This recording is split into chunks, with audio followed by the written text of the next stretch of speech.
Seperti inilah kondisi Sultan Rifat Al-Fatih yang kini tak bisa bicara dan makan gara-gara kecelakaan akibat terjerat kabel fiber optik di kawasan Jakarta Selatan. Kejadian naas itu menimpanya pada 7 bulan lalu. Meski sudah berangsur membaik, Sultan belum bisa makan secara normal. Akibat tulang tenggorokannya patah, Sultan harus menggunakan selang untuk makan dan minum.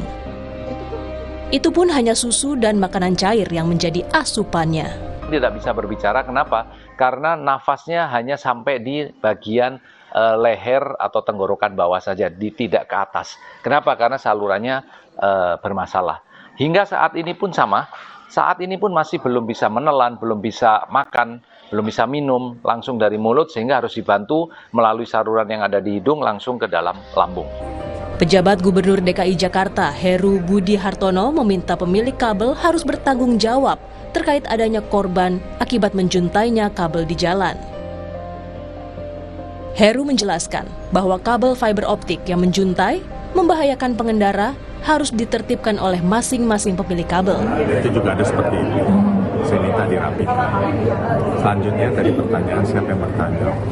Dari awal saya menjabat, saya minta itu kan berbahaya, termasuk di Gunung Sahari. Saya sudah katakan ini berbahaya buat pejalan kaki, motor, pengguna. Harus ditertibkan. Yang menentukan siapa? Masing-masing pemilik kabel. Sultan Rifat Al-Fatih mengalami insiden kecelakaan terjerat kabel fiber optik yang menjuntai di kawasan Jakarta Selatan pada 5 Januari 2023 pada pukul 10 malam saat Sultan sedang mengendarai motor bersama temannya. Tim Liputan Kompas TV.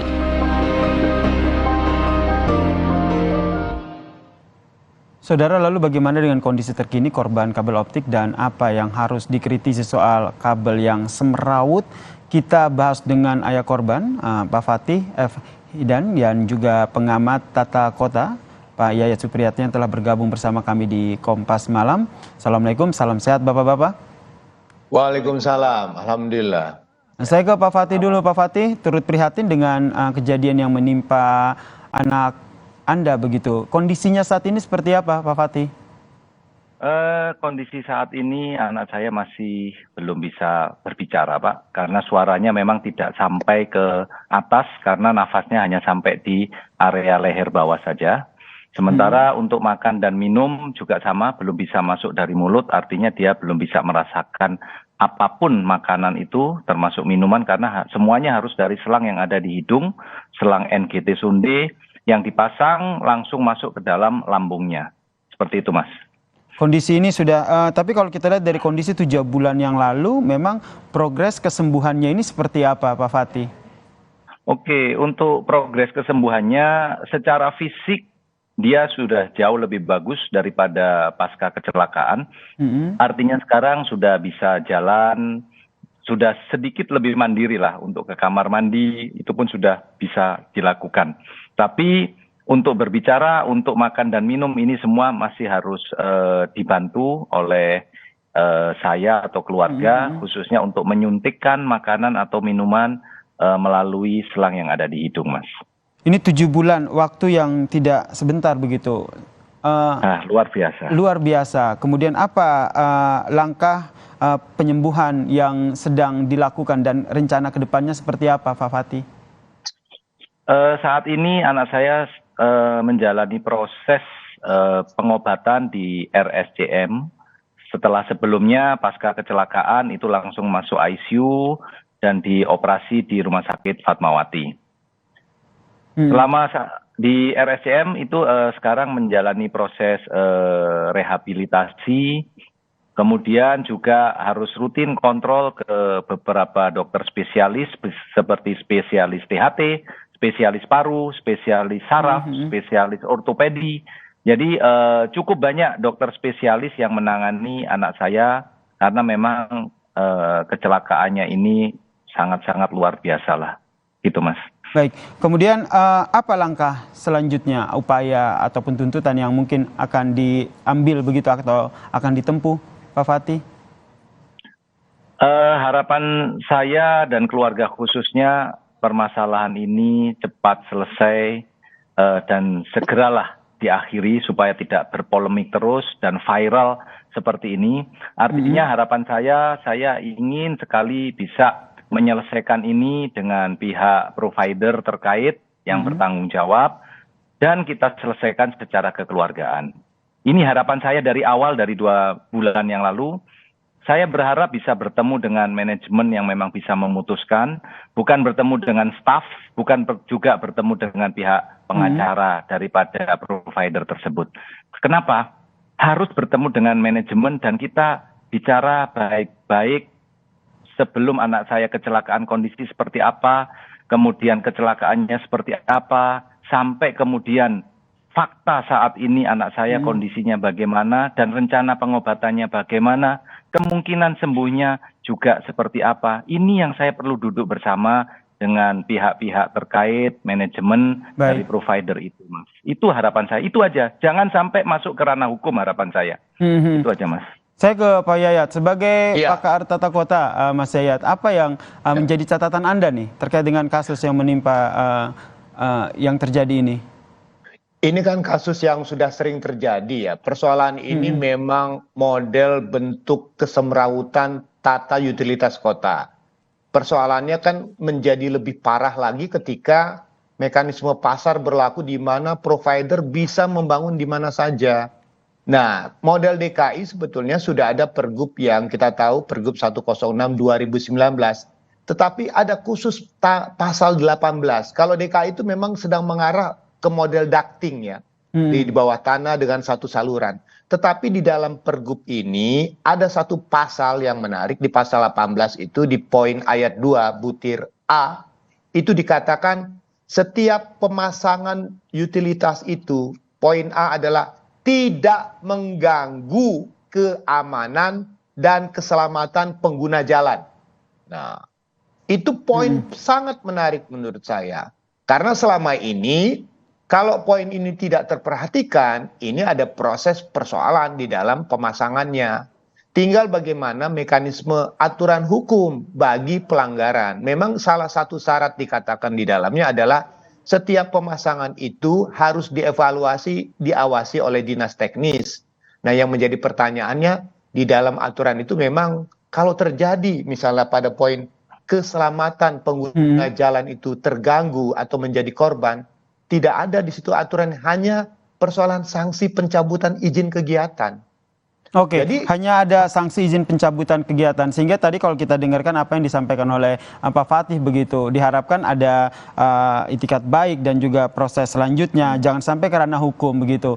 Proses ini bisa diambil ataupun ditempuh oleh Pak Fatih selaku ayah korban? Sebetulnya bisa, karena sebetulnya kalau mengacu kepada Undang-Undang Penataan Ruang, itu dikatakan setiap pembangunan jaringan utilitas kota yang berimplikasi kepada persoalan kerugian materi atau ada korban jiwa, itu bisa dibawa ke ranah itu. Jadi sekali lagi harus dipahami, jaringan utilitas kota itu adalah bagian dari struktur ruang. Struktur ruang itu adalah pusat-pusat kegiatan di perkotaan yang didukung oleh jaringan pelayanan. Jaringan pelayanan itu antara lain listrik, air, kabel utilitas, kebutuhan lainnya. Nah, jaringan serat optik itu atau telepon atau listrik atau air adalah bagian dari sistem struktur ruangnya, yaitu jaringan pelayanannya. Nah, pengaturan tentang sistem jaringan itu adalah bagian dari perencanaan tata ruang. Nah, disinilah menjadi persoalan. Aturan teknisnya sudah dikeluarkan oleh peraturan gubernur. Tinggal kalau ingin diberikan suatu bentuk, katakanlah ganti rugi atau pidana jika terjadi pelanggaran, tinggal dilihat dari aturan ketentuan yang mengatur tentang rencana tata ruang di dalamnya. Jadi Pak Yayat, menurut Anda bentuk tanggung jawab dari pemilik kabel yang akhirnya yang akhirnya terjadi pada kasus ini nih, bentuk tanggung jawabnya seperti apa harusnya? Ya, pertama satu, apakah ada unsur ketidakprofesional dalam pemasangannya? Di dalam pergub itu sudah diatur bagaimana mekanisme pemasangan, tapi memang harus diakui aturan pergub ini muncul ketika mekanisme lama masih berjalan, yaitu pemasangan dengan model yang seperti sekarang ini. Ini yang menjadi persoalan paling besar karena di dalam izin pemberian terkait kegiatan itu belum menjalankan sepenuhnya mekanisme seperti apa yang dibuat di dalam pergub tersebut. Pergub ini berharap DKI itu membuat sistem utilitas terpadu dengan model ducting. Nah, disinilah yang sebetulnya ada tanggung jawab pemerintah daerah juga. Misalnya satu, bagaimana mekanisme pemasangan utilitas itu tidak mengganggu keamanan dan keselamatan pengguna jalan. Tapi nyatanya yang terlihat ini, ini seperti apa begitu dengan yang berkaca terjadi pada sekarang kejadian yang menimpa Sultan ini, Pak Yayat? Nah, sekarang yang menjadi pertanyaan, dinas teknis mana yang bertanggung jawab di dalam pengawasan pembangunan utilitas kota? Apakah PU-nya, apakah dinas SDM-nya, atau dinas lain yang punya tanggung jawab dalam konteks prasarana dan sarana perkotaan? Kalau saya mengatakan kalau dinas terkait, ya dinas PU-nya misalnya, karena itu terkait dengan jaringannya. Atau misalnya ada dinas teknis lain, apakah Cipta Karya atau dinas lain yang menjadi penanggung jawab di dalam perintah dari isi Pergub tahun 2019 ini. Kenapa saya tanyakan ini Pak Yayat? Karena jangan sampai karena ini tumpang tindih, jadi ujung-ujungnya malah saling lempar tanggung jawab begitu. Saya ke Pak Fatih dulu. Ketika ini kasus menimpa anak Anda begitu, akhirnya siapa saja pihak-pihak yang akhirnya sudah menunjukkan itikat baik bertanggung jawab atas kejadian yang menimpa anak Anda ini, Pak Fatih? Ya, Mas, sampai detik ini belum ada sama sekali pihak yang menunjukkan itikat baik dan menunjukkan tanggung jawabnya. Artinya, saya terus terang tidak tahu peraturan, aspek hukum, dan seterusnya terkait hal ini. Ini pun karena saya tahu dan Bali Tower atau provider ini sudah mengakui sebagai pemiliknya, saya hanya memohon kepada mereka saja. Memang di balik ini setelah saya mendengar apa yang disampaikan Kang Yayat tadi, saya baru terpikir, apakah pemerintah dalam hal ini Pemda DKI memiliki tanggung jawab khususnya pengobatan anak saya? Ini saya baru kepikir ini. Karena memang kalau saya lihat di televisi dari khususnya Pemda DKI dan juga beberapa pihak terkait ini sudah melakukan konferensi. Tapi memang saya belum merasakan apapun di sini, termasuk anak saya pun belum ada kok yang datang melihat anak saya, menyaksikan subjek yang dibicarakan ini belum ada, gitu loh Mas. Baik.